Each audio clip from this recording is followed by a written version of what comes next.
তেলের সংকটের মধ্যে বিদ্যুৎ সংকটের আভাস। সরকারের কোথায় গ্যাপ? আজকে কথা বলবো এমন এক প্রসঙ্গে যা নিয়ে আপনারা প্রতিনিয়ত ভোগেন, কিন্তু খুব কমই বলেন। দেশের জ্বালানি তেলের তীব্র সংকট, অথচ সরকার এখন নিয়েছে নতুন কৌশল।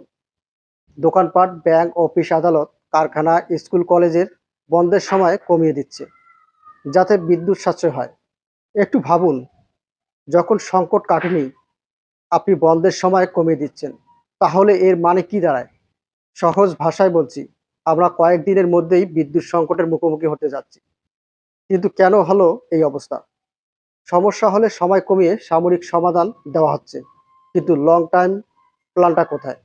নবায়নযোগ্য জ্বালানিতে বিনিয়োগ, কয়লার ভিত্তিক বিদ্যুৎ, নিজস্ব তেল অনুসন্ধান, সেগুলো অগ্রাধিকার পেল কোথায়? স্কুল, কলেজ, অনলাইন অফলাইন মিলিয়ে চালালে বিদ্যুৎ সাশ্রয় হয়তো, কিন্তু শিক্ষার্থীদের শিক্ষার মান, ইন্টারনেটের অসম প্রাপ্যতা, শহর গ্রামের বৈষম্য, এসব ভেবেছেন কেউ?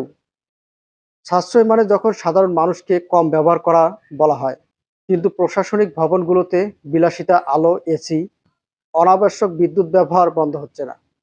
আমি কাউকে খারাপ বলছি না, আমি বলছি পরিকল্পনার গ্যাপ আছে বলেই আজকে তেলের সংকট, কাল বিদ্যুৎ সংকট। তাহলে জনতা কিভাবে চলবে?